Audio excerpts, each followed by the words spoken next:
What's your role? What's your MMR? All that kind of shenanigans. Uh, the highest I've ever gotten is like 5.4K, What are but you right now? like 4.8 Okay, 4.8K. What role? offlane. Offlaner. Okay. And what do you feel like there's something specific, or are you here to find out what that specific thing is? Sort of that, but also I know my decision making is just really bad in the mid to late game. Like I Okay. feel like I have absolutely no idea what I'm doing. I'm just like I don't know if I'm supposed to be sitting behind my team. Or I'm supposed to be split pushing. Like there's no logic to that. Okay. I So just kind of walk around. how many coaching sessions have you watched? Uh, I've watched like compilation clips of some, but not Okay. like a full coaching. So here's the brutal honesty that I try to give everybody. Okay. Okay. So all in my opinion, this is my opinion, right? And that's what you're here for. Is all the late game is a more complicated version of the first 20 minutes, first 10 minutes. Like 20 minutes is more complicated than 10 minutes. Why? Because there's just more factors. There's items, there's more heroes to kill you, there's heroes you have to work with. All of your decisions, if you can't make them properly in the first 5 to 10 minutes, guess what? You're not going to make them properly at 20. If you can't make them properly at 20, you're not going to make them properly at 30. So, unless I'm just blown away by your flawless decision making in the first 10 minutes, I guarantee you we don't get past the first 20. I'm letting you know right now. I'm I just just I feel like in one of my replays I had a pretty good early game, but once like the enemy just doesn't show at all, and and it that just may happen, and I'm fine. I'm saying like I'm just letting you know based on previous experiences. yeah. People give me this a lot, saying I don't understand the late game, and then I grill them on the first 20 minutes for the whole hour. And Well, I'm that's all what I I'm learned. saying is I'm not going to promise you I'm doing that. I just want you to understand preemptively that the late game is simply an extension of the first 10 to 20 minutes. So I will try to relate that to late game decision making when I talk about your decisions 10 minutes into the game.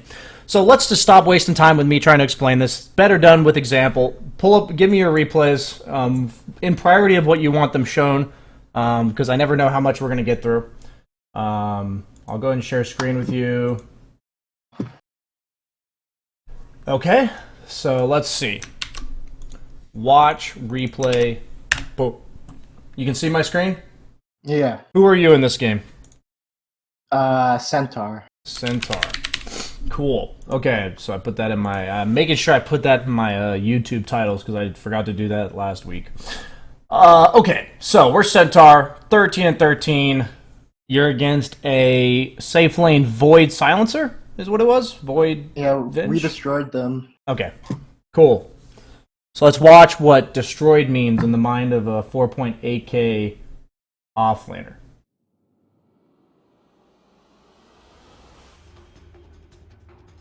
Oh, I'm doing this early, guys. Minimap block is off. Nailed it. So, you're against Void Silencer. Seems pretty obvious if you look at the drafts. Fine with the items, fast forward.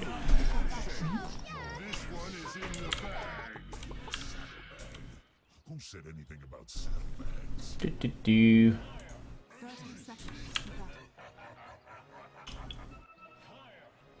If I don't say anything, that's a good thing. Oh yeah, this is just wild. This is this is why I know my brackets dodged. This this shouldn't happen. Like what's going on here? Just absurd. Okay. It's all good. That's better for you than it is the carry, so we're fine with that. Yeah. If you're the carry doing this, I'd say something else.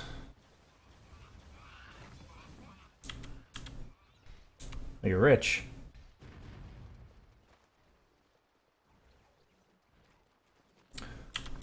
So, why do you think I have a problem with this stick? Because I could get my tranquils faster. What? Okay, so the deal with 200 gold items and the way you need to approach them is how much gold is a creep wave?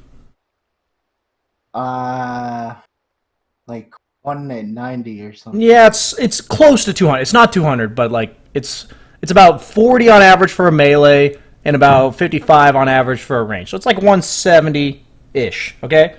So how long should a 200 gold item be preparing you for the future? An extra wave. An extra creep wave, okay? Yeah. So this is called good decision making, okay? Not you by you, but so we're going to buy items right now. Whenever you're buying items in the laning stage, shouldn't your items just immediately address what's happening in the laning stage? Right? Yeah. Okay. Yeah, that makes sense. So what's happening right now? Your Jakira pulled, and you're going to be CSing under tower for free? I tanked the wave outside of the tower, and I tried to keep the equilibrium. Okay. Either way, aren't you just CSing this creep wave? So what should that 200 gold item be?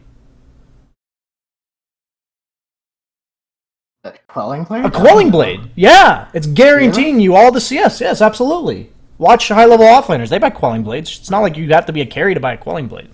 So, like, my point is, the amount, like, I understand what boots do for you, so I'm fine with boots.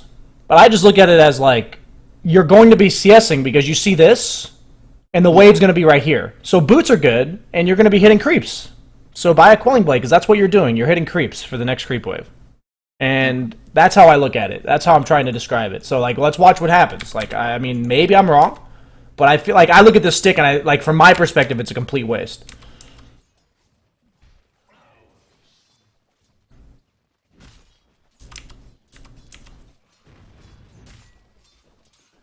Aren't you just CSing? Yeah. Right? Like, I know you're not contested necessarily, but if the void was there, wouldn't you rather have a quelling than a stick? Right? Yeah. That's my point that I'm trying to make, is, like, I look at this stick and I'm like, this stick ain't gonna do shit for at least a creep wave. Like, at least one, you know? So what I would do is, if you say, BSJ, I don't want a quelling blade, okay, don't buy anything, right? And then, if you, like, after this, you could be like, do I need a stick or not? And then you go buy a stick. Do you see my way of decision-making compared to yours? Okay, so this is, like... Well, go ahead. My thought process always, when I get it, I just always get a stick as early as possible. I mean, I guess, like, I can anticipate whether or not they're going to be casting spells. So here's what I'm going to tell you. There was a period of time about a year ago, maybe a year and a half, that I just thought I had to buy a quelling blade. Okay? Like with one of my early purchases. Like, I just had to have one of my early purchases be a quelling blade. Not, like, in my starting items, but, like, one of my first two purchases had to be a quelling blade. And then I realized that there were lanes I was literally losing because I was buying a quelling blade. And I'm going to tell you, against better players, if you just default to the same items and you just buy them without purpose, you're going to lose lanes to better players who don't do that. Okay? That's all I can really tell you about. There's going to be players that don't do that eventually if you get to a high enough MMR. And if you do it, they're going to have that one better item than you half the time, because half the time the stick isn't correct. So the half the time that it's not correct, you're being incredibly inefficient. So that's how I'm trying to explain it to you. Okay, moving on. Like, I don't think it's a coincidence that I tell you this 200 gold item that's the equivalent of preparing for one creep wave hasn't gained a charge in a minute and a half. Like, that's something that I can tell ahead of time, right? And this is how you need to start thinking about your decisions. Okay, so let's see here.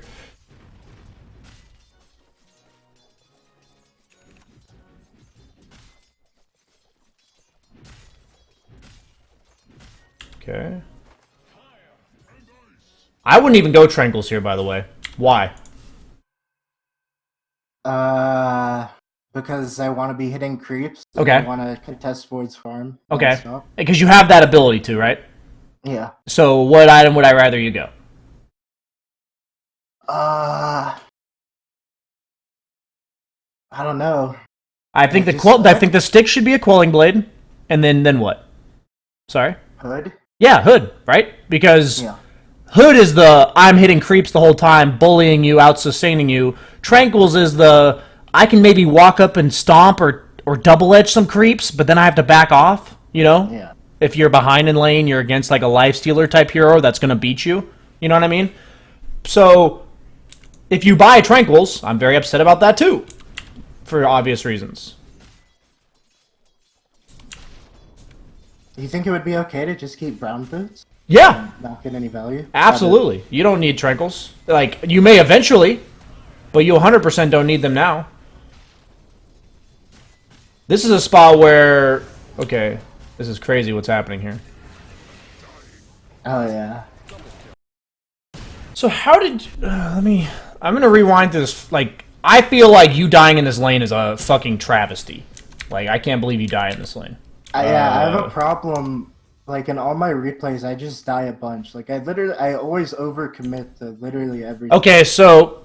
I understand you wanted to keep lane equilibrium, Yeah. but you lost 200 health to have the creep stay outside your tower. So, I guess my point is you can run them around more. Like, okay, if the range creep is consistently hitting you, you're kiting creeps improperly, first and foremost. So, like, this seems so small, but these creeps, like, you should run them all the way over here and then all the way back. You know, like... See how this range creep's just chunking you? Like, Yeah. You're actually just losing 200 health. So, if you want to watch better offlaners, like, I don't know else to say other than be more creative. Run around in trees a bit. The creeps will unaggro you, and then you re-aggro them because you have boots. Like, you can do that because you have boots. Like, you can de-aggro them, then re-aggro them. It just makes it so they're hitting you less. Like, I feel like you should be topped off on health, like, this entire laning stage, based on the start you have. Like, you should never be... not full. I mean, so I like that. I like that creep aggro trick you did there. Oh yeah, that was pretty sick. I don't do that often, but Yeah, that was good. I'm literally like watching you go uncontested, and you're just missing 400 health. Like, I don't have much to say about that in terms of like you're just tanking too many creeps, and you're not tangoing I'm not enough. eating my tangos. Yeah, you're just not tangoing. Is really all there is to it, and that's so simple, but it gets you killed. Like. And this is why in my, like, when I'm teaching Ray, the new player to Dota, why I'm teaching her the way I am, is because that is so fundamental that if you are missing any health, you tango. And you're previously 5k, 4.8k player who's not doing it. Like, the way that 4.8k players, like 4k, 5k players need to improve is the things you know you're supposed to do, you actually have to do them 100% of the time. Like... There can't, like, I hear so much from people in your bracket, this idea of, like, laziness, like, oh, I was being lazy, and I'm like, well, then stop fucking being lazy, like, what do you want me to say to you, you know, like, stop, so it's like, if you're missing health, tango, that's, I would teach that to a 1k player, and the thing is that, when you're 4.8k, you're good enough to never make this mistake, never, so, like, it may seem like such a harping thing, like BSJ, shut up about the tangos, he's 4.8k. He fucking dies because he isn't tangoing. Like, this is unbelievable. Like, you know, the fact that this is an uncontested lane is what I mean is, like, if you're uncontested pretty much, meaning, like, this void's hit you twice, and you're not full health the entire time, that's pretty absurd to me. And you just double-edged two creeps. Yeah. Like, well, why'd you do that? It secured the 1 CS. I don't think I would have got both. You 100% get both. I think I didn't. You definitely get both. In time. I don't even think that's worth it. In a lane where I have 19 CS, is a fifth of my HP pool worth 1 CS? No. In a lane where I have 3 CS, is a fifth of my HP pool worth a CS? No. Yes. If I have 3 CS, because that's a 25% boost on my CS, rather than a 4% or, 6%. So it's like, you literally die because that dealt like other, I'm pointing out little things, okay? Here's the difference between what you're telling me how you play lanes, based on your items, as well as your play, is, does your laning stage mechanics or decision-making look any different based on the fact that you're crushing the lane or the fact that you're getting crushed? Does it look any different? Not really. No. The items you're building and the way you're double-edging creeps and stuff tells me you're losing the lane. Like, that's what that tells me. Based on your... Do you see what I'm saying, though, right? Like, Tranquils are not a, I'm ahead, bully the guy item. How many times have you seen a professional offlaner get Tranquils when they're crushing the lane and they're free-farming? They just don't go Tranquils, because Tranquils isn't a, I'm free-farming, I continue to crush you with free-farm, buy Tranquils. Like, that's just not what that item says. So... This is something where if I can't expect you to make the right decisions at 2 minutes into the game with 200 gold items, how are you ever going to make the right decisions when you have the choice between Ags, Crimson Guard, Full Pipe, Shadow Blade, all these Heart of Tarask. How are you ever going to make that decision correctly if you can't make these? Is what I try to tell people. Yeah, I get your point. I see what you mean. So that's what I mean by like later on when you have the choice between these big items that factor in not only yourself but the entire team fight, your entire team, the entire enemy team. Like this is all just if I'm winning or losing in a lane. This is like a 2-on-2 scenario. Usually it's just you versus the opponent core. And so, like, this is a spot where you should never be operating in this lane at this health. And, like, if you never die in this lane, this Void's game... And you said you crushed this lane. This Void's higher level than you, by the way. Yeah, I guess I misunderstood what happened in the game. I guess it's just because everybody else got super fed that I just assumed that... Like, we were the only lane that drew. Okay, so here's I understand what you're saying. So I'm just going to continue grilling you so we can make sure we get as much out of this coaching session as possible. I feel like you've at least heard what I've had to say. So Yeah, I understand. what's the point of bullying people So there's... in this patch? I don't know about this patch in particular. Isn't it always, like, a similar reason? Kind of. What are potential things that across any patch could be important for why you bully people? If you have heroes not showing in lane, it forces the enemy to sit back and not get CS. Okay. Or they could get... So not getting CS. What about you? Like, so you're talking about negatively impacting them, you're bullying them away from CS. What does bullying somebody away from CS also do for you? It gets me more CS. Okay. Or it gets me uncontested CS. Yeah, so effectively gets you more CS, right? Yeah. So that's why in general when I'm telling carry players that they're playing way too passively level 1 and they say BSJ, but I'm going to miss 2 creeps. I'm like, well, feel free to watch out the rest of the lane where you fall behind level 1 and tell me how many creeps you missed because you're behind. Like from then on, you'll miss 8 creeps instead of 2. So my point for you is, despite what happened, you're still in a good spot in this lane, okay? Like, you're honestly, even though Void's level 4, he's not a hero like Lifestealer that naturally scales very well against yours, right? Like, in the laning stage, right? He's not a hero... By the way, this is something you should be asking yourself, is if both heroes are approximately the same level in farm, who wins? If one hero's ahead, who wins? At what point is my hero stronger than his? At what point is his hero going to threaten mine? At what point do I threaten him? At what health threshold do I threaten him? At what health threshold does he threaten me? At what point can I walk up? At what point can he not walk up? I'm giving you a bajillion questions you can ask yourself in lane, and these are things you need to think about. Go ahead. I think a lot of that stuff is just, like, game sense, like you can just, you don't really have to think about like what's gonna kill you. You can just tell when you see the heroes, check their mana. I disagree. I get what you mean. I'm a much more calculated person, so it's fine if you don't think the same way I do. I'm not saying the only way to think is mine. What I'm trying to say is that if you have an idea of exactly how much damage they can do to you, and that's done by feel, so be it. Like, meaning you don't calculate it, you just look at their mana, you have a feeling of this is how much they can do to me.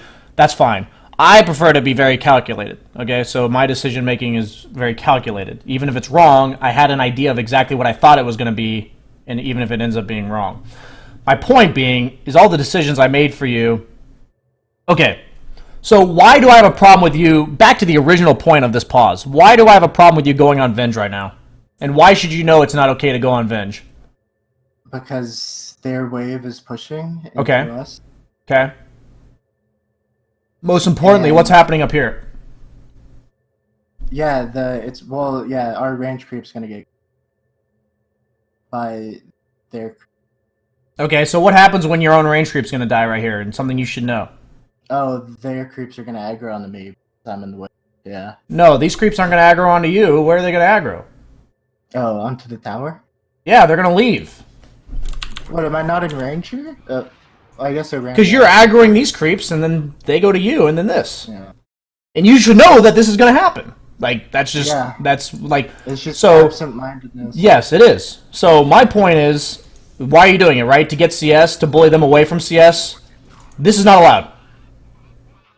So the way I look at the lane is obligations, okay? Your obligation, first and foremost, is to be near this range creep when it's dying, not only because you want to maybe get the deny, but also so these 2 creeps don't run off. I'll tell you, I make this mistake once every 25 to 50 games. Like, this is a mistake I'll occasionally make, okay? Because, like, Sometimes it's a really heavily contested lane, and it's something that is a little harder to see than other things. But I guarantee you, it's not a coincidence I'm seeing this in one game, right? Like, I guarantee you'll make that mistake way more often than I will. So, like, I definitely do make this mistake is my point. Like, it's not something that I ever expect to never happen. But I always considered it, meaning, like, the times where I mess it up, it's because, like, I knew about it potentially happening, and I didn't think it would because of some factor, like I thought the creeps would be close enough or whatever. And so that's fine as long as you're thinking about it. If you're telling me when you made this decision to go on Venge that you actively had this as your first and foremost priority... I was not thinking about that at all. Yeah, that's what I'm saying, okay? Because I can almost tell you for sure that the majority of 4K, 5K players don't even consider this when they go on Venge. Yeah. Like, I'm telling you, if I were to make the same mistake, that would have been my consideration, and I thought it would have been okay, and I wouldn't have thought about this. For instance, like that's why I would have made the mistake. So we're trying to get you to focus on the right things. So like, I don't mind that you make a little posturing move, right? But when are you having to be done doing whatever you're doing to Venge? When do you have to be done doing this aggressive move? Before the creeps go to the... Before this one dies. Yeah, before that one dies. So you can do a move to like right here, where you push her away a bit, which is actually fine. Like, microaggressions are really good. Not in the workplace, but in Dota. And, sorry, I remember learning about that at some point in college, I think. So, you can do this and then back off, but you can't go any further. And that's something you have to think about. So I'm giving you a very in-depth decision-making thing in the laning stage. And if you can't make them here, can't make them later. Okay, so we missed 2 creeps for this. Yeah, we get the kill, but honestly, I don't even know if it's worth it. Because it's a level 2 Venge. It's mostly just because Venge is bad and was... Yeah, and I agree that he probably shouldn't have died either. It also took resources from you, health and mana, to do that. Just hitting creeps would not take resources. The lane equilibrium would be back here still, rather than here, if you hadn't gone for that kill. What level would Void be if I was actually playing this well? Like, I mean, that's really hard to quantify. So notice how shitty this item is. Shocker, right? Like, I could have told you that ahead of time, right? Like, these aren't doing anything for you. You're winning this lane, and I'm watching you CS at 100 health. Fly yourself some fucking salves. You know, where are the salves? Where is the ring of health instead of tranquils? All this is item decision making. And so now you die again because or probably die. Yeah, you die. I was baiting him, dude. Okay, that is not worth it for you, by the way. Who's winning this lane, supposedly? I think I'm still winning. Yeah, that's okay. So who is it worth for you to die for him? No. No. So well, I killed him first, so it's not worth it for you to die. You should be absolutely free farming. You should have a full hood. This shouldn't be here. Why the fuck do you have a wand? What do 3 all stats do for a Centaur? You know, think about these things, right? I don't mind the raindrops because you have Void Venge, so both heroes have like approximately 100 damage nukes. Void's Bash and Venge's Stun. But like my items would be Brown Boots, Hood, maybe a stick, a Quelling, and raindrops. Would definitely be... I would have rain... I might not even have raindrops because I have the full hood. If I had to get raindrops before the hood, maybe. If I already had the full hood, I wouldn't get raindrops. And then I'd probably have, honestly, flown myself a mango, a salve, and a clarity at some point in this lane because you're only dying because you're poor itemization and the fact that you have, like, no health for whatever reason all the time. I mean, it's because of your items, but, like... So suddenly now you're playing a dodge game, which is not how this should be played. I don't know. I just feel like going ham. Like, I guess it can work, but it's definitely not optimal way to play. What do you mean? Like, I don't know. I'm just like running at them. Like I was saying earlier, I feel like I overcommit a lot to things, and I just kind of. Okay, so you told me, or I told you about. Okay, no, this is good. If you can just guess for me, I have the answer in my mind, like a range at least. How many times did you do little aggressive things compared to fully committing to something? Like never. Okay, never. My answer was somewhere 0 or 1. I said maybe I'll give him the benefit of the doubt. Maybe there's one time in here that he did it without me noticing. So if you watch, okay, so I'm not going to show you replays because I don't have anything specific in mind to give you. But if you watch better players, I guess is the best way I'll word it, like really high tier players, the amount of times where they're just doing something small to do 100 damage, to zone somebody off of a creep, like little things, really little things, how often they're doing that is like 50 times by now. Not an exaggeration. Somewhere between 25 and 50. They've done that in the lane. That's contested, like a contested lane. They've done that somewhere between 25 to 50 times by the 8-minute mark. And my point about it is, you're either saying, I can kill this guy, or I'm just going to trade farm. That's pretty much the two modes you're in. It's like, why can't you bully that Venge away, like you did before, away from the 1 CS? Because you can say, he's not allowed to be up on this CS. He's not allowed to be 200 units away from this CS. Walk at him, knowing that if he stays there, what are you going to do? I'm just going to kill him. Okay, and if he walks away, what should you do? Just walk back. Just walk back, deny the range, deny the melee, keep the lane where it is, right? That's how microaggressions work, where people understand, no matter how he plays this, I have a thing, like, he can't counterplay me, like, because of the situation of the lane. Like, they recognize I have 7 creeps, he has 4, the lane's pushing into me, he can't actually be in melee range of me because I'm a Centaur and he's a Venge, like, when it's a melee to a ranged hero type thing. If it's like a ranged hero, what they'll do is hit you 3 times, and then if you walk at them, what's the ranged hero going to do? They're going to be hitting you. They're going to back off, and then when you start running at them and then go back to your creep, right? They're going to be hitting you again, right? Because they know they're allowed to hit you there, right? So, like, that's what I mean by, you know this stuff. Like, you're 4.8K, you're good. Like, you're pretty good at Dota, so it's like, you know these things, but you don't apply them, and that's what I see the most in this bracket. So I feel like I have like a bad mindset, and I don't. I can agree with don't this. know how to fix it. It's like when I'm playing the game, it's so much different than watching it. Okay. When I watch it, I can easily see things. What I'm talking about? Yeah, like what you're talking about. But when I'm playing, it's like, I don't know. It's like I zone out completely. So my question is, why hasn't there been like 3 salves flown out to you in this lane? Why are you okay with this? I do that on mid, but for some reason, I mean, I guess I don't do that on offlane. Is that respecting the farm priority of the other lanes? Because the other lanes were going pretty bad. I wasn't thinking about it. Like, I mean, okay. Offlane, So when my safe lane, like I'm a carry player, right? So I'm going to give you this idea. When I'm a safe laner and I'm having a rough start, what's the most important thing to me? To get CS or get XP? In the entire game. To win the game. At the current moment that I'm having a rough start at 7 minutes into the game, what am I most likely going to check? Like on the map. If I'm having a bad start.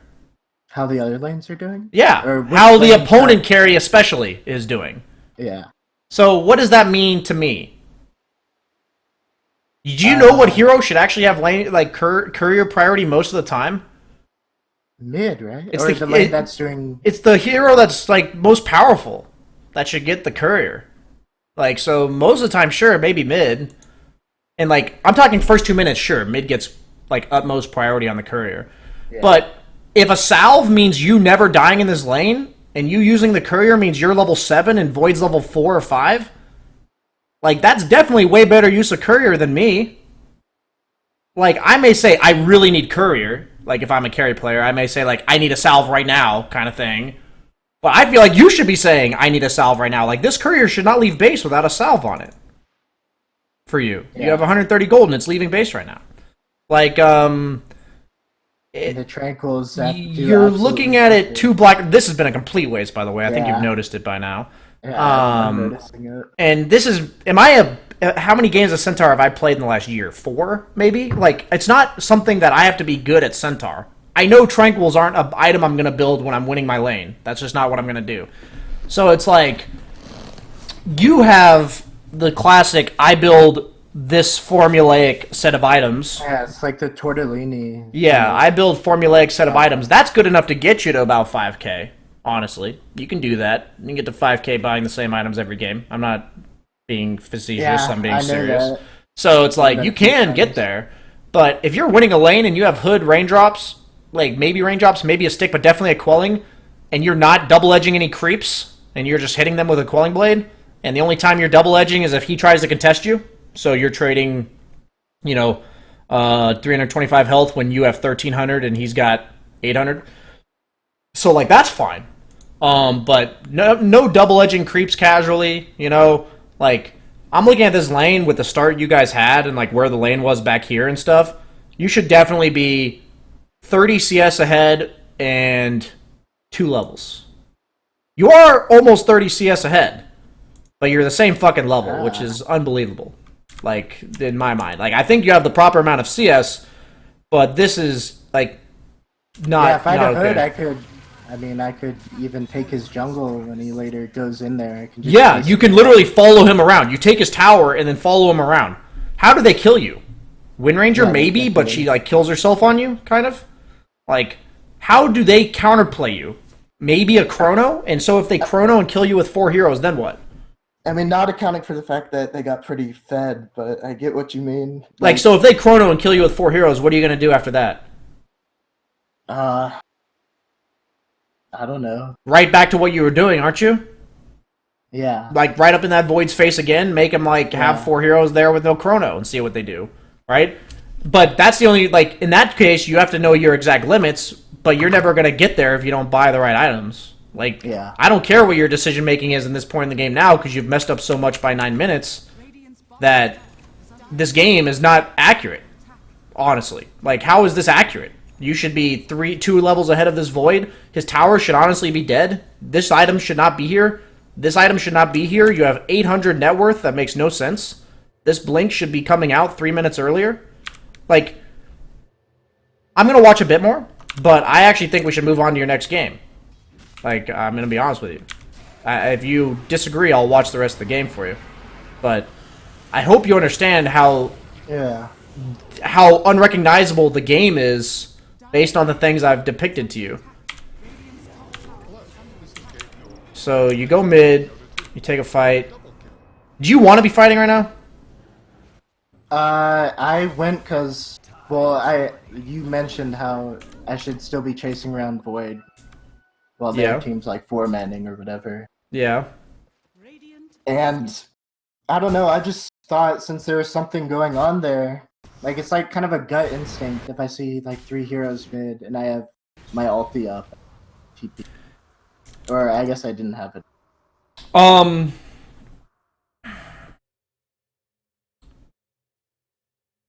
I implore you to understand and trust me that we should end this replay right here. Do you have another replay for me? I mean, my other replays are, pretty similar in. Well, then let's grill you on those 2, and if we have time, we'll come back to this one. That's Okay. awesome. If you only have 2 replays, then we'll grill you on that one and come back to this one at 9:40. That's what we're gonna do. I have one where I died 17 times, That's a poggers. but I did top damage on my team, so. So I want to be clear to everyone, okay, and you included, like, but everyone watching. If you make a misclick or like a misplay that results in your own death or something being different in the game, I'm okay with that. Okay, you need. Oh my God, Ricky's in this game. That's my roommate. Wow. That's actually fucking hilarious. Who are you here? Phoenix. Yeah, you're Phoenix. Ha! Ricky's in this game. Okay, so that's actually fucking hilarious. Okay, so, but okay, that's actually. What about I'm still fucking processing that for a second. Okay. You gotta coach him if he's playing in my games. He's beyond saving. Okay, so that might be the funniest thing. Okay, that's ever occurred on a coaching session. Okay.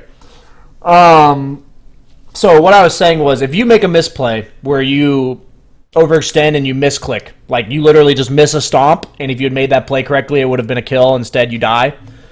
Those are the type of things where you can still adjust. Meaning, I'm okay with watching the game from there because that's just something. No matter how good you are at Dota, is going to happen. Okay, like where you just misplay and you die, or you misplay and lose all your health, and the lane goes differently. But when I'm watching you just play the lane wrong and buying a bunch of wrong items, this is stuff that will never happen at a certain point. Like that's the Are goal. these the right items? Are these the right items? Yeah, these are fine. Yeah, you're against what? You're against Clinks, I'm probably against, Bloodseeker. I'm against, I don't even remember. Okay, we'll fast forward. Clinks or Bloodseekers, quite possible. I think your items are fine against either. No, it was a Clinks and a Grimstroke. Okay, I think your items are fine against either. I would implore buying probably. What item do you think I would want you to buy the moment you see Clinks in your lane? What's your first item? Ring of Protection. Okay. And I build that in the vessel because they have a Timber Saw and a Bloodseeker. Yeah, so it should be your first 175 gold should be a Ring of Protection. As long as we're on the same page there, then we're good. Is that that's not your item? Go ahead. One problem with his lane, I miss like a lot of CS and a lot of my, but I know that's not like focus. Oh, you do go Ring of Protection. That's a poggers. Okay.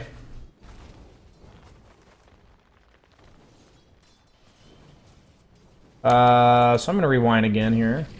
So we've cleared up the item choice. The first item choice is correct. So we're going to move past that. Who wins trades? Your Clinks.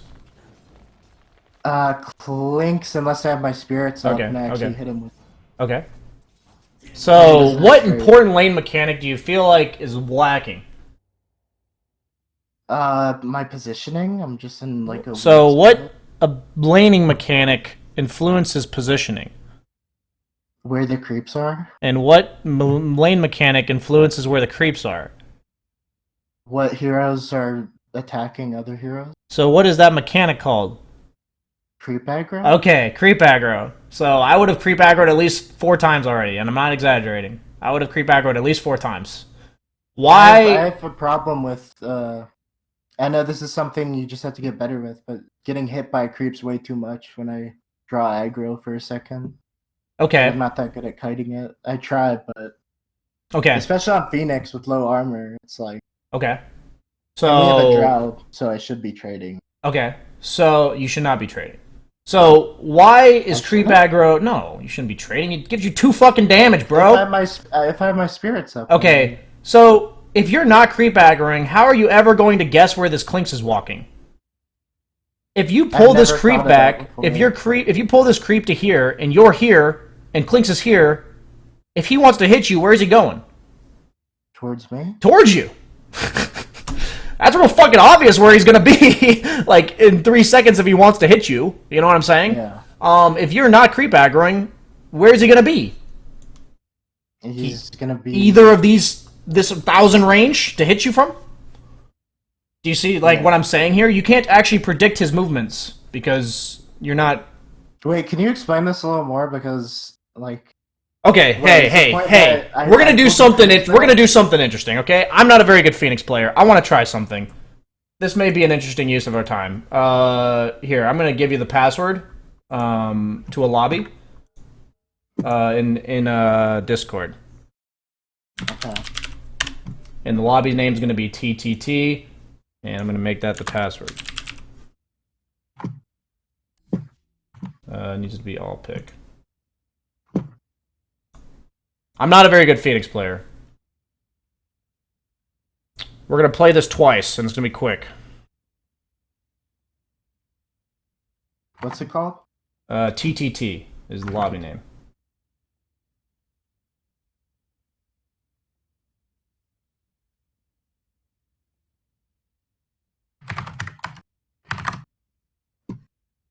Pick Clinks.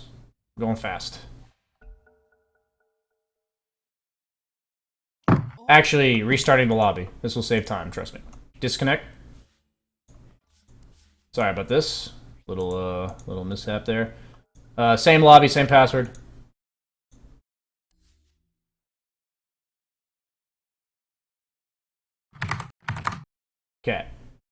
So you're gonna pick Clinks. Okay. I'm gonna buy the same items you did. Buy. Do you know standard Clinks items or no? Well, it's just like stat items. And Yeah, then stat items are good. Okay. Yeah, just buy regen 2 and shit. Okay. So what you're gonna do is type dash teleport, and you're gonna have your cursor over your tier 1. Okay.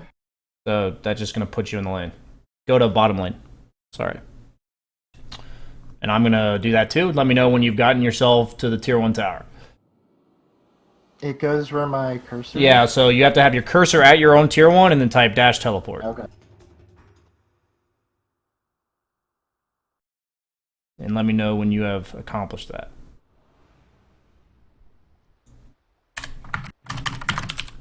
Okay. Yeah, I misclicked like. Okay, you ready? Okay.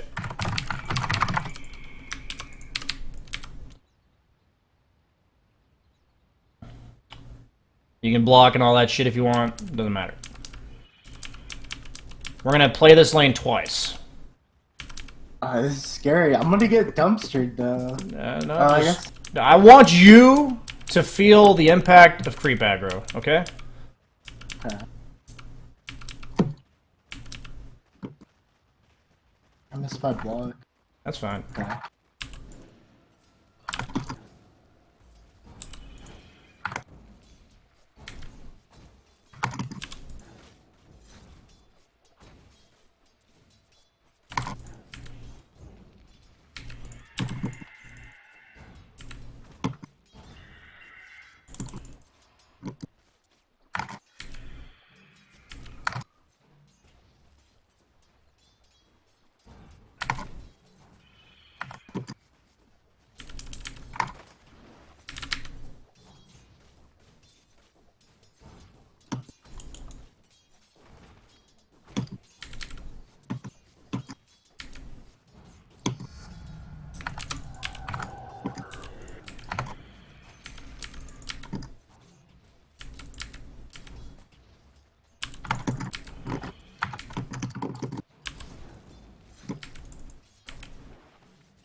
Okay.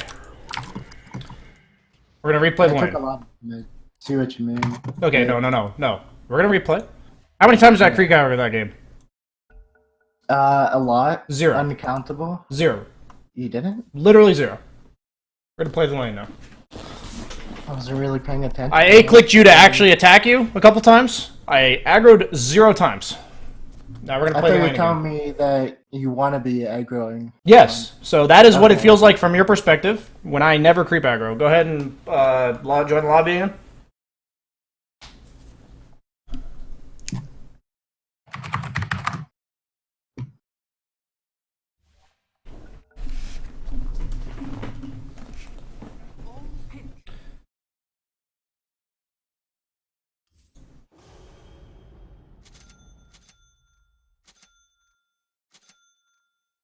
So, what people don't understand a lot about Dota is it's understanding the game from the opponent's perspective.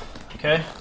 Yeah, a 6K player told me that. So, I'm trying to show you your perspective on Clinks when I never creep aggro, and then I'm going to creep aggro this game, like I normally would. And if I was a better Phoenix player, this would be a much better example, but we're going to do it either way.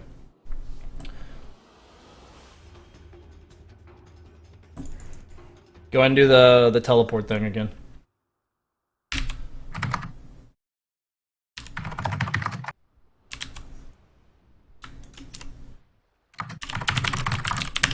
You ready?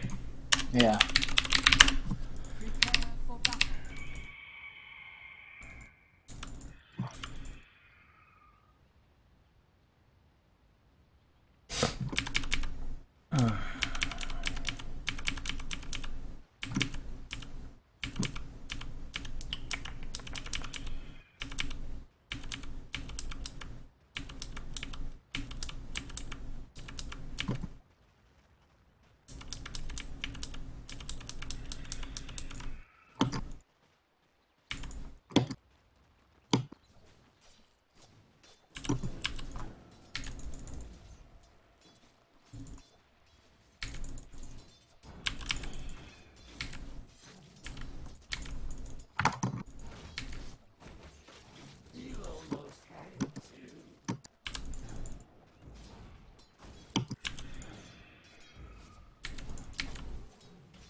I wish I was a better Phoenix player, is all I gotta say. I'm gonna pause. Did you notice any difference there when I creep aggro?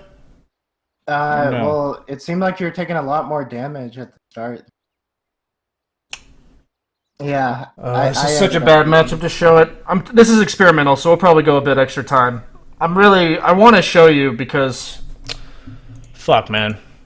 That's such a bad matchup because you're Clink, so you don't have to draw aggro to attack me. Fuck. Yeah. Okay, did you notice how many... Okay. This is an example. I'm going to show you one... okay. I'm going to go back to your game and show you what I'm talking about because I just want you to see this, okay? This is really hard to describe to you the effect of creep aggro unless you actually feel it at a very high level. We'll go a bit over time, but that was a poor example because all you apparently got from it is that I took a lot more damage. I mean, you forced me to play up further. Okay, so imagine if I had a lane partner. Yeah, I was gonna say. Okay, so that's okay. So imagine if I had a lane partner with all the times you had to hit me. I guess that's a good example. I probably would have gotten stunned at some point. You would have been hit by a tree if you walked up and hit me there. Yeah. So here's a spot. Okay, wait, I'm gonna rewind.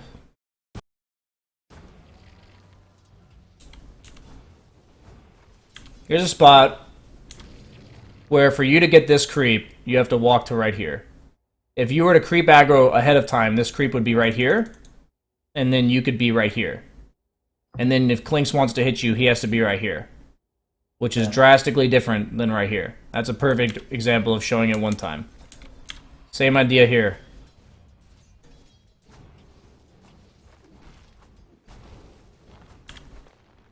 So, if you pull this creep right here, this one... God, it's really hard to show. If you pull this creep right now, this creep's going to leave about a second earlier to follow you. I got a deny from that. And then get a deny. Potentially get a deny, but the creep wave would also meet a second farther up here. Okay. Because you pull this creep to start walking towards you immediately. That's one example. It's really hard to show this. Right now, all these hits you're taking right now are because you're not creep aggroing. I hope you see that.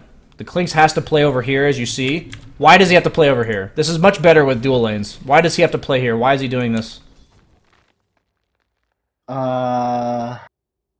Because he has the wave? Or... Who's your other hero? Treant? Okay, Oh, so why is Treant's Clinks playing over here? Treant's on the other side. Okay, so Clinks is going to play here. So if you creep aggro creeps to here, where you're over here, how many times can Clinks hit you?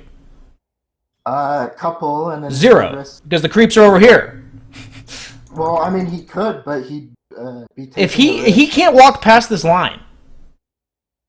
Because then he gets Yeah. hit by a tree. He can't walk Yeah, past I this see. line. Do you see what I'm saying here? Yeah, Like, yeah. it's really hard to, like, actually show, like, quantified numbers on creep aggro. But, like, all I can say is, please, for your own sake, watch any good offlaner, carry player, mid laners, and see how much they creep aggro and why. You have to creep aggro, especially when you're at a disadvantage. If you're at an advantage, you're doing it to interfere with them CSing. If you're at a disadvantage, you're doing it in order to avoid them, right? Like, that's why you're doing it. So, like, You always want to do it? Like, no matter what? Or if you are in a lane, creep aggro will be used 100 times by 10 minutes. Do you always want to creep aggro at all times? No. Will you use it 100 times by 10 minutes every game? Yes. Like, yes, that is a thing. 50 to 100. We'll give you a range. 50 to 100. What? Doesn't it ultimately push your wave up? You're doing it a bunch because they're creeps? Or... How would you know? You never do it. Yeah. Yeah, I see what you mean. How am I... Okay, my point that I actually am going to say past this, I can't teach you shit unless you're creep aggroing. Meaning, I can't teach you anything past telling you you should creep aggro. Because you don't have any understanding of what actually happens when you creep aggro. Because you don't do it. If that makes sense. Like, you have to... Like, the way... Okay, so, have you heard my rules and exceptions preach? Or, like, my speech? My rules and exceptions speech? About Dota? Maybe. Okay, basically, Dota's rules and exceptions. I'm trying to make sure I don't waste any more of your time. Dota is rules and exceptions. Rules are something that you should do every time, and then you should learn when the exceptions are. So an example of this would be if the opponent's missing, you should be hitting their tower. That would be a rule. What would be an exception to that rule? If you have no idea where they are. And if they come behind you, you're dead. Yeah. Something like that, right? But the point is, you think of it as a rule. I have to hit this tower, but unless I'm under kill threat, and then if you're thinking about Dota that way, suddenly you're like, what's the only thing depicting whether or not you hit tower? Whether or not you're under kill threat. So that's the only thing you think about. And you're like, am I under kill threat? Oh, I am? Okay, how far can I play up? Right here? Can I play here? Can I play here and hit this creep camp? You know, you're thinking about the right things. If you do the rule every time, and you realize what makes exceptions, you'll think about the right things. Does that make sense to you, that whole idea? That makes sense. So, creep aggro is a rule. Exceptions are when you're just not supposed to use it. But there's only one way to learn exceptions, and that's to use creep aggro all the time. Literally When you say all the time. 100 times by what minute? 10 minutes. Somewhere between 50 to 100. Like, So if you watch... Okay, you know what? Okay. I have a video on Game Leap about this, very in-depth. We're going to fast forward... Not this game. Let me go to my Dota buff on my Smurf real quick. Dota buff. Actually... Wait, no. Is this the game I lost? Was this against Tiny? Offlane? No. Dota buff. Smurf. Let me just pull up my game real quick. We're gonna take 3 minutes to show you skill level difference between rank 300s and rank 20s in a laning stage. If I am Terrorblade against Tiny, you're not an offlane player. Okay, if you're the offlane Tiny with a Spear Breaker with you, are you feeling good against the Terrorblade safe lane or bad? Yeah. Okay, you're feeling pretty good, right? So, immediately, if I'm this Terrorblade, when am I stronger than them if I'm Terrorblade? when you get level 6? Or when you get meta. Okay, so let's think a little, earlier than that.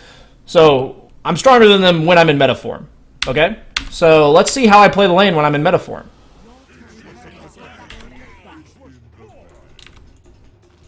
This is just one example of a game. Oh.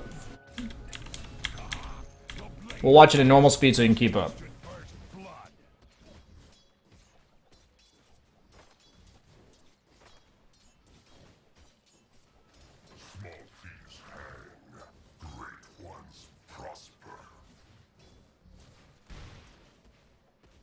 Fast forward a bit.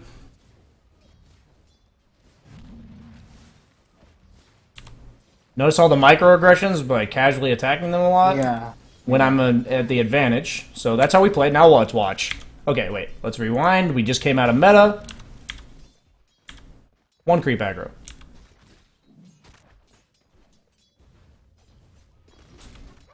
2 creep aggro. 3 creep aggro. 4. 5.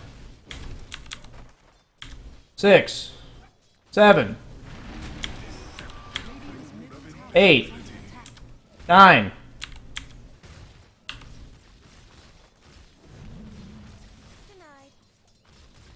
This bugged model is really pissing me off.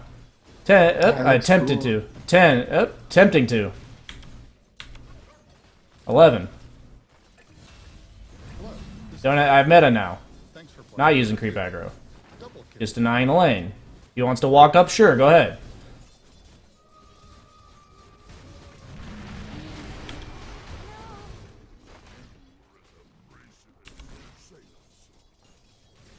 $100 may be an exaggeration. Let's say 25 to 50. Well, I know if I was playing this lane, I probably would have died a bunch because I wouldn't be doing that. Do you notice how many times I've dragged creeps away from this Tiny when I'm not in meta? Yeah. Okay, that's the point I'm trying to make. And it's because I ask you, am I at the advantage or disadvantage? When I'm in meta, how many times did you see me pull creeps away from the Tiny? Not that much. 0. Maybe once, maybe twice. Like, maybe. Yeah. Maybe very specific circumstances. But that's because I was at the disadvantage. I don't need to pull creeps away from him. I mean, if you're hitting him, like, aren't you technically pulling the creeps? Yeah, but am I doing that with the intent of moving the creeps? No, yeah. I'm doing that with the intent of... Oh, this is the same game. What the fuck? Oh, I guess I copy-pasted that. Whoops. I was trying to go back to your game. But I'm not doing that with the intent to move the creeps, right? Like, oh my god, why isn't it? Yeah, you're doing it to zone him out. I'm doing it to hit him. And it's like, I'm saying, am I okay with tanking 2 creeps if I'm hitting him for 80? You know, like, am I okay with that? And the answer is like, yes, I am. And that's another thing where if you're gonna decide when to attack him, shouldn't it be based on when I don't or do want to creep aggro? Like, there's times where if I creep aggro right now, the lane's gonna, like, triple up and push for me if I'm that Terrorblade game, okay? Is there a better, more nuanced example than Terrorblade? Because that seems like it's really obvious. It's like, I'm not saying that it's completely obvious to do the aggro, but it's just like, oh, you right-click him when you have meta, and then you aggro. I mean, Terrorblade's a very simple answer, or very... Yeah. Okay. Like Jug, yeah. There you go. So, how should Jug do against Shaker Enchantress? I know Enchantress is not fun for Jug. Okay, so what's the lane gonna look like? Best description, most vivid description you can give. You are gonna be under tower for...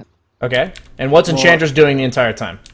Right-clicking you. Okay. Phase boost. Hey, what can I do to her?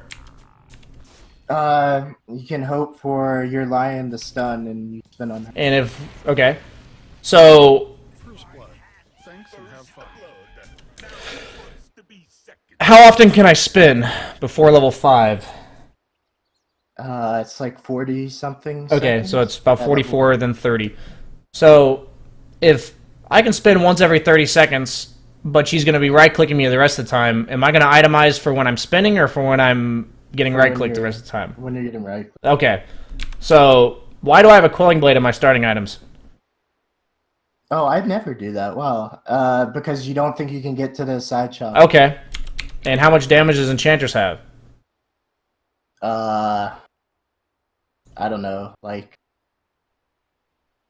52. 50? It's 52 without branches. So if I have 50 and she has 52, how am I ever reliably CSing without a Quelling Blade? Okay? Not only that, but if I don't have a Quelling Blade, the window for when I hit creeps is much lower, so I have to be near the creep if she's threatening to deny it. Yeah. So that means what?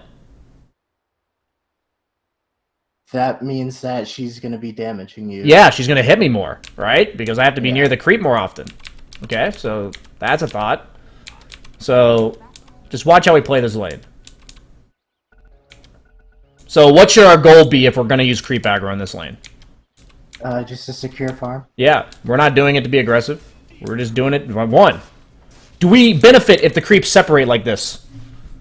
Well, since you're in the bad matchup, yeah. Okay, so if I was in a good matchup, if I'm Enchantress, do I want the creeps to separate like that? No, because it gives you potential to get a denial. It makes it so she has to do 2 things at once, and she's controlling the lane, so she only wants to do 1 thing at a time, so she can control it. Right? Okay. Yeah. That's how I think about it. So now, like, if she wants to hit me, I just get a deny. Am I going to get this? No, I can't get it. But these creep aggro, like, if I didn't use creep aggro there, the lane's just going to sit like normal. She has no counterplay to what I did, by the way. Like, there's nothing she can do about it. Creep aggro. Same thing. She's actually attacking me this time, which drags the creeps forward. But this time, I'm just... What did I do here? I hit the creep down to 1 hit. Watch this. Hit the creep down to 1 hit. Like, not... Okay. What is so important about this? So she hit me twice. Why is it important that I left it at this health? So she can't deny it? If she hits it, what am I going to do? You're just going to get the last hit? And if I pull it away and she comes towards me, what am I going to do? I don't know. I mean, you're going to get the last hit. Either way, I'm getting the last hit because I leave it at 2 hits. Boom. Leave it as low a health as possible that she can't deny it. This is, like, not a good lane, but when does this lane change, by the way? The dynamic of it. Once you get Omni Slash? Okay. Cool. So, when should I have phase boots by? Like 4 minutes. Do you not go Aquila first? But I'm saying, like, at what point do I want phase boots by? Why do I want phase boots? So you have kill potential with Omni Slash? Okay, so I should have my phase boots line up with my Omni Slash. Yeah. I flew myself a salve. And a mango at the beginning of this laning stage, by the way. I flew myself a Wraith Band and another set of Tangos.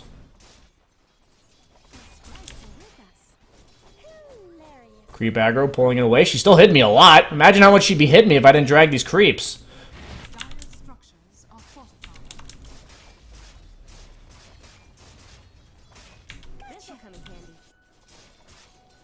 She's not here. What should be my purpose if she's not here? Why is she not here? Why do I know she's not here? Because she's not showing in lane? Why do I know she's not here? Please think about objectives on the map. Why is she not here? Why do I know this? I have no idea. Oh, she's getting the runes. Yeah. Okay, so what was my goal by the time she gets back? Ideally. Am I strong enough to push the lane and then go jungle afterwards? No. Okay, so is it an option to push the lane? No. Okay, so what should I do before she gets back? I don't know. I want to keep lane equilibrium, right? Yeah, keep the equilibrium. Okay, Yeah. but I want as many creeps to die as possible, right? Yeah. Yeah. Minute my creep gets below half.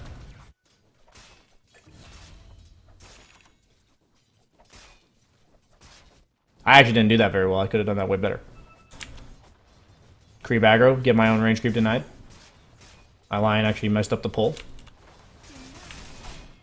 The point that I'm making is, I've creep aggroed a lot because of the matchup, and we analyzed that beforehand. It even went into the pick. I literally said, I'm going to play... I have a lion, I can't really do anything no matter what carry I pick. I'm against Shaker. Why wouldn't I pick Clinks against Shaker? Enchantress. Clinks is pretty good against Enchantress. Because Why is Clinks good against Enchantress? untouchable. Okay, so why is it good against Untouchable? Because Strafe gives. Okay, so it relies on me committing for the duration of Strafe. So why is Clinks not good against Shaker Enchantress? Because Shaker can just run up and stun you. He can just fissure me the second I Strafe. Yeah. What if the Earthshaker doesn't know that?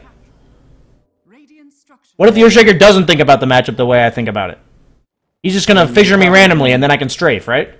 Yeah. So the point is, I'm not gonna pick Clinks against this because I know Clinks is good against Enchantress because at any point I can choose to man up on Enchantress. How do I know that that matchup goes that way?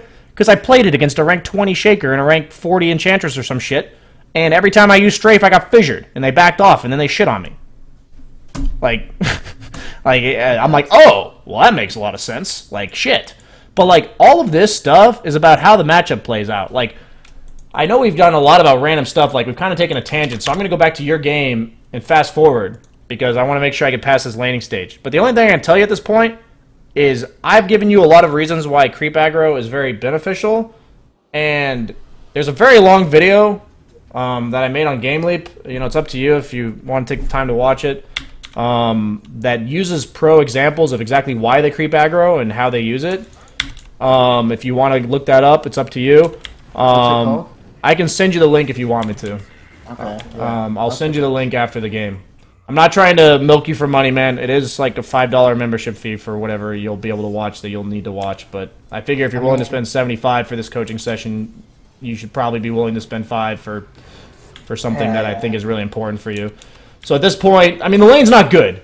Okay, does creep aggro win me the lane? Yes. No. It just makes it less bad. Like, well, if it's less bad, doesn't that mean that you're not you're winning in theory of like how the lane should go and how it goes, but you're not winning. Do you know what I'm saying? Yeah. Okay, so like you're doing better than expectation, but you're not winning. I guess is the Yeah. better way to word that.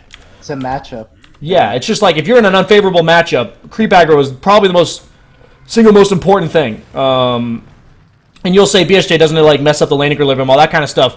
I can tell you there are so many things that creep aggro can do to a lane matchup that there's no way to actually tell you what it does.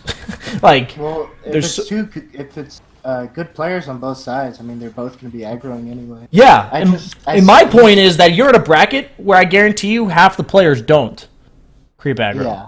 So guess what? I guess how many lanes you're going to win for free?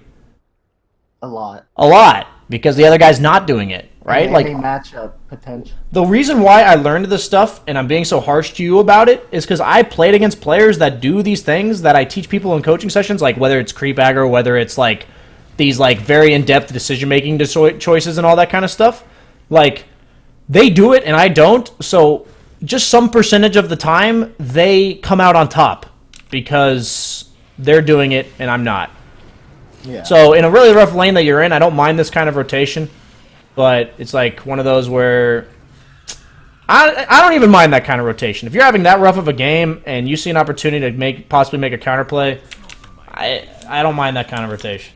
I'm just going to tell you things that could potentially go into the rest of your game at this point, because I actually feel like everything you said... Okay, you know what? We got 8 minutes, okay? I'm going to watch your Centaur game, and what moment in the game were you talking about with the late game decision making? Were you talking like 45 minutes? Or are you talking like 30? What are we talking here?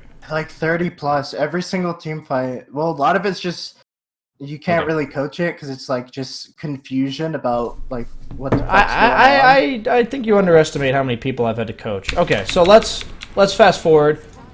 You get your let's go to the moment you get your bling and we'll start from there. Okay. Okay. So I look at their lineup and I say, these are the kind of things I'm going to voice out loud. So we died. Okay. Oh, yeah. So we're dead. Wait, we got our blink and died, or we died and then our blink was gone? We died. We didn't have our blink yet and then we died. Okay. There was a fight But we going bought on. it. Okay. Okay. But first and foremost, I don't highly recommend fighting when you have enough gold or you're really close to having enough gold for blink. That's one decision-making factor. I think that's pretty big. So, would you say your blink reveal is like a pretty impactful thing? Honestly, I think against these players, they probably don't check items as much. But, Okay, yeah, is your blink reveal an impactful thing? Because we're not assuming how bad the opponent is. Because what if they make the right play? Okay. Okay. Yeah. So, what hero... Okay, what side of the map do we make plays? I don't know. Whichever side of the map. Not the fucking dead lane, that's for sure. When do we go to the dead lane? When you have to. Okay, maybe. Kind of. But also, how do you go to the dead lane if you're going to gank there? Why is it the dead lane? Because it's dangerous. Yeah, but if it's dangerous, what does that mean for the opponent team? That they have heroes up there. And? Wards? Yeah, and So wards, what should you need to do if you're going to go to that side of the map to do something? Smoke. Okay. So your choices are to smoke top or not go top. Yeah. Those are your two choices. Do you see the issue with what I am telling you you're doing right now? You just went top. And this stuff like 6K players don't do, okay? Like, it's actually unbelievable. Like, if they just understand that the opponent probably has wards there because you don't, like, yeah, you have this ward, but that's because you were there. Like, by the way, you guys got wiped here because you're taking a fight without your blink in the dead lane with no vision. Yeah. Like, of course you're going to get fucking wiped. Like, of course. Duh. So, decision making. If you're wanting to get your blink, but you're not wanting to fight yet, where should you be on the map? In the non-dead lane. Not where the opponent's going to be, that's for damn sure. Yeah. So you should be, like, down here, you should be here. That's where you should be farming the rest of your blink. Like, in every game, it's a bit different. If the enemy team groups up as 4 here, you should probably be here, right? Like, the rule is the dead lane's top. There are exceptions, right? There are exceptions to where the dead lane is. Like, it's not always your safe lane, but that's the rule, okay? So, you get this blink. Who on your team are you going to make a play around? The Ursa. Let's check his items. Okay, Yeah. he's almost got a blink. That's cool. So, where should we make a play around? Ursa, where are you going? I was just going to push the wave up, I guess. You got a blink. Who else on your team can do what you just said? Nobody. No, who can defend this tower as well as you can? A Jakiro can. Okay, that's your 4 position Yeah. with no items. Who would like to farm his Jules in a part of the map that he can get farm? Is there anywhere else for him to farm? We actually smoke, but I revealed the blink. We smoke there, but it's not. I see what you mean. It's not a good place to smoke. It's kind of pointless. Like, this actually makes no sense either way. Like, the point of smoking at top would be to catch them off guard. They're already out of top, by the way. Like, Yeah, yeah. So, like, this should be a TP bottom. This fucking Wind Ranger dies. Because he's bottom. He fucking dies. He's right here. He should die. Your Jakiro should be showing top. Imagine I'm this Void or Wind Ranger, and I know the opponent Centaur has a blink, and I just see him farming the worst part of the map for him to ever farm. What am I thinking to myself if I'm a good player? That he's a bad player? LOL? Like, that guy's got kill threat on me, and he's just showing on a creep wave when that could be a Jakiro? Like, if Jakiro's farming top, what does that tell the opponents? That the enemy team's probably around him? Or... What does it actually tell them? Could you be behind the Jakiro's Jakiro? not with their team? Could you be behind Jakiro? Could you be behind Ursa? I Could you be jungling? Could do all those things. What is it telling them if Jakiro's showing top? That... The answer's nothing. Nothing? It tells them nothing. You could be anywhere. Couldn't you? You could be bottom, you could be top, you could be mid, you could be jungler. You don't make assumptions based on that, though? You know what I mean? I mean, at some point you have to, but that's like running. Walking is not showing in lane with a blink dagger when your Jakiro can do it. That's walking. Running is like all the assumptions you can make about what people are doing. Like, you have to do the right thing first. Like, do you know what I'm saying? Like, what I mean by walking and running here? Like, the walking is not showing in lane with a blink dagger. The running is, you know, the next level shit that, you know, that's pro player shit, actually. Like, that's pro player shit. Like, oh, this guy's here, so he's probably alone. I'm going to assume he's alone, even though I don't know where they are specifically. Like, I'm going to assume he's alone top, so they're probably doing something bottom, so I'm going to play around here. Like, that's pro player shit. No, I see what you mean, because I'm not even thinking at... Yeah, you're not even thinking of the, I'm not supposed to show in lane in the dead lane with a blink dagger. Yeah, you're getting too far ahead of yourself. And you're saying, like, well, won't creep aggro push the lane? Well, you're not even creep aggroing. You know what I'm saying? So, like, these things are... Like, a lot of your game is honestly fine. Like, I'm flaming the very specific things. But the thing about 4K, 5K players is a lot of the time, you guys have, like, 2 or 3 terrible parts of your game. Like, terrible. And the rest of it's pretty good. Okay? So, like, the point is, for me, it becomes very obvious very quickly when I'm watching 4K, 5K players what to tell them. Because usually most of it's pretty good, and I just ignore it, right? So I don't want this to sound like I'm just, like... I don't want you to be, like, demoralized by what I'm saying. If I haven't talked about something, it's probably pretty good, okay? So, like, that's... Unless I haven't... I'm not demoralized at all. I just want to make sure that's clear to you. Like, I'm flaming... Like, why does your Ursa die bottom, by the way? Ursa... I mean, look at the scoreboard. No, why did he die bottom? Please give me the right answer. Oh, but because I wasn't sitting behind him. Thank you. Yeah. Okay. Why is Wind Ranger ballsy enough to blink on your Ursa, shackle him, and kill him? Because she knows that... He's alone. He's alone. Yeah. And it's that simple. She had vision somewhere. Or she was just being ballsy and she had no vision. I mean, or she saw that there was a Centaur top, you're the playmaker, and she can just assume that because you're top and you're the playmaker that nothing's happening. Yeah. And this Ursa's alone, right? These are the kind of things when you hear me on stream and I bitch about my teammates causing me to die. Okay? Yeah. And it's not... Sometimes, maybe it's rage. But a lot of time it's stuff like this where I'm dying because for whatever fucking reason, and then my Centaur, guess what he'll say? What? He'll say... My TP was cooldown.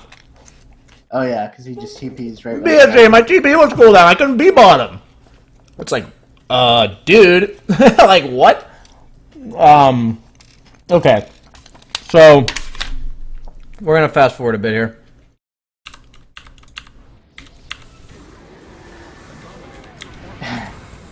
And we end up taking a kill on the...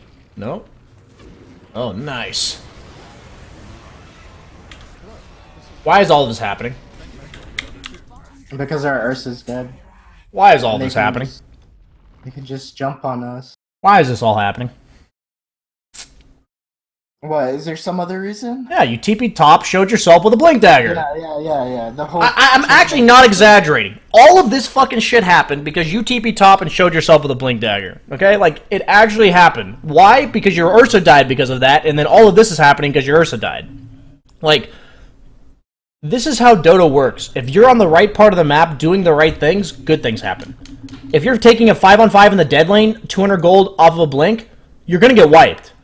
If you TP into the dead lane with a blink dagger on the hero that's supposed to be doing stuff, playing on the opposite side of the map from the hero that's supposed to help you do stuff, that guy's going to die. And then you guys are going to get wiped. Like, that's how this game works. Like, when it comes to decision making, when I get a blink dagger, I think to myself, where do I want to make a play based on my understanding of the dead lane? Who do I want to make the play with? When do I want to make that play? Meaning, is it when they get a blink dagger too?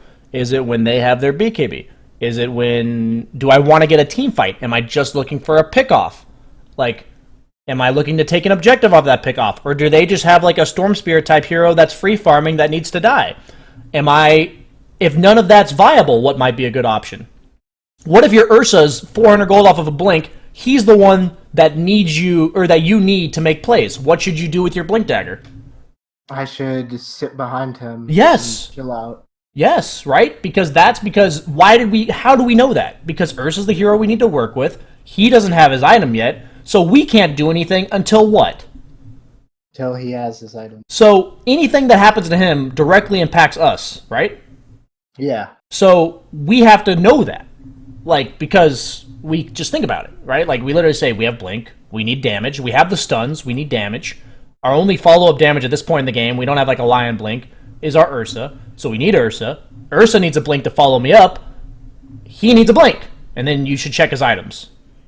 And then you say, oh, he's 200 gold off blink. Oh, he just got his blink.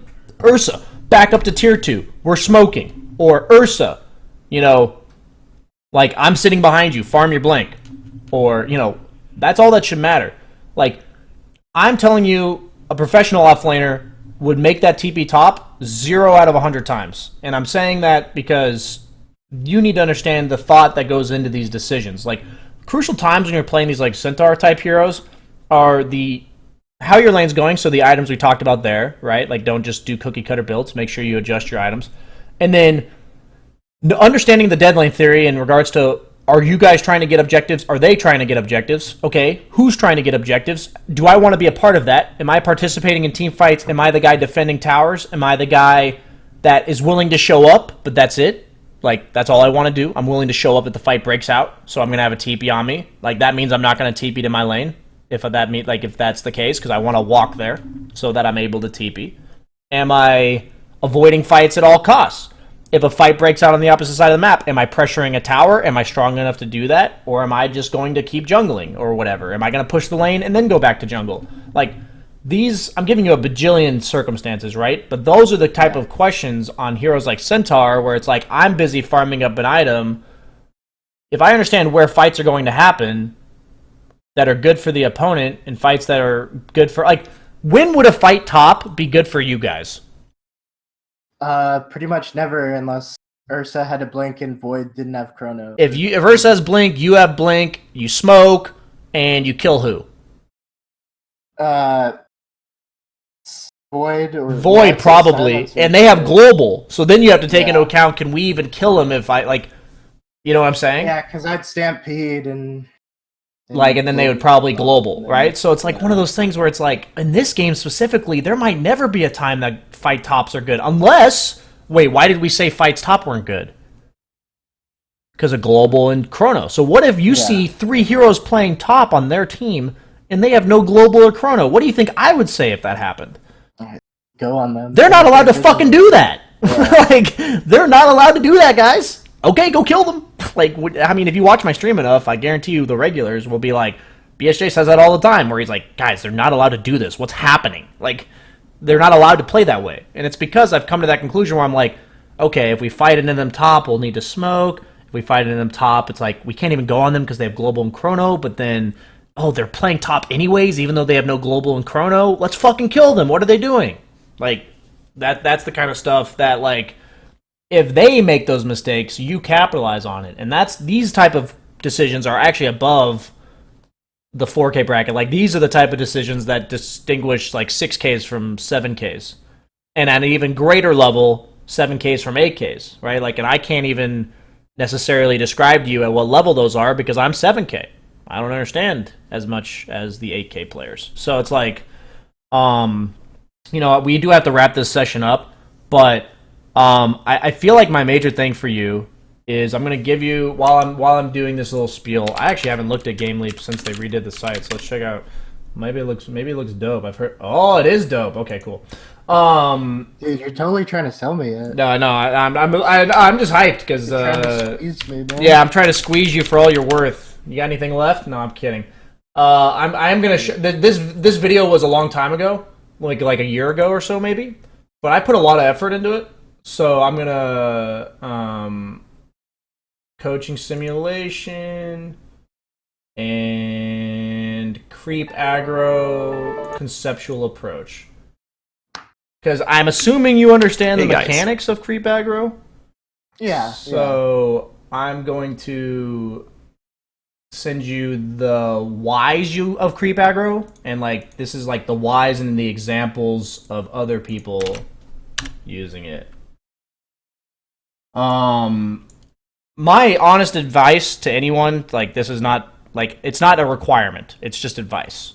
If you are debating signing up for a coaching session, to watch at least the dead lane video and the creep aggro video on my coaching simulation course before you come to me for a coaching session. Because I don't want to feel like I'm telling you to watch those as a way to help you. Because it's $75 compared to $5. I haven't made a video on this subject in a long time. My next one that I want to make is still on farming patterns, and I still don't know how to make it because it's so complicated. So I'm not going to sell it anymore. My point is that I want you to understand the whys of these things, and the only way is to treat them like rules and exceptions, okay? So make sure you think about your itemization. So have a specific purpose for your items. I'm going to be CSing the next creep wave, Quelling Blade. I'm not going to get to the side shop starting with a Quelling Blade. I am winning the lane. Brown Boots Hood. Don't need Tranquils. Tranquils are good when I'm like sitting outside a lane sustaining. They're not good when I'm constantly hitting creeps. That kind of stuff. It seems so simple, but if you're making these mistakes, I guarantee there's other people in your bracket making the mistakes. So if you don't make the mistake, you'll capitalize on that. And my point is, if you understand the dead lane, that the dead lane concept applies from like 10 to 30-ish. So these decision-making things are all the same. It's just like as the game goes on, the dead lane concept is much more complicated than itemizing and creep aggro and when to push the lane and when to keep it where it is, like lane equilibrium. You know what I mean? Those are much simpler decisions to make than the dead lane concept, okay? So if you can't make those decisions correctly, then you're not going to make the 10 to 30-minute decisions correctly. And it's like, how are you supposed to make plays with your blink? It's all about, like, if you really think about it, where the play is going to be made is your understanding of the dead lane, 100%.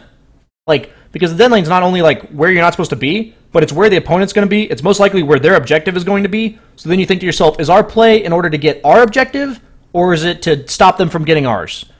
And then that tells you where you're going to make the play. Then you just have to make the play with the right heroes. Then that's like half the decision. Like, you have to make sure it's on the right part of the map, and then you'll have to make sure you have the right heroes for it. Those are like the two halves of that equation, right?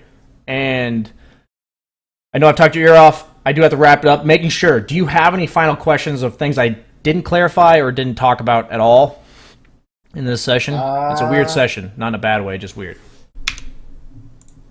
I don't know. It's just general team fight decision making. I know you explained the whole before actually getting into a fight. But okay, here's my point about running and walking, okay? If you don't know it's your job to make a play with Ursa right now, or just sit behind Ursa when he's farming, you're not going to make team fight plays right. Because your Blink Dagger decision is based off of how many heroes on your team. 1. 2, including yourself.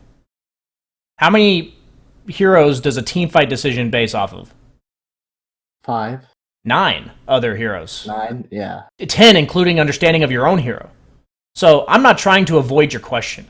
I'm literally trying to tell you that if you can't make that play correctly, you're not going to make decision-making in team fights correctly. Like, I still make a lot of decision-making in team fights incorrectly. Pro players mess up team fighting. Like, we literally watch... It's the hardest part of the game. It's the hardest part of the game, but it's something that you can't work on until you... yeah, you can work on it. Like, you can attempt to. Like, you can have a decent understanding of, like, if I'm supposed to go first, if I'm supposed to go second, if I'm a counter-initiator, if I'm an initiator. Those are the type of questions you can ask yourself. Like, in this game, when they have global, are you an initiator? Yeah. Not really, because if can you be go both, in, technically. you're just fucking dead if they global.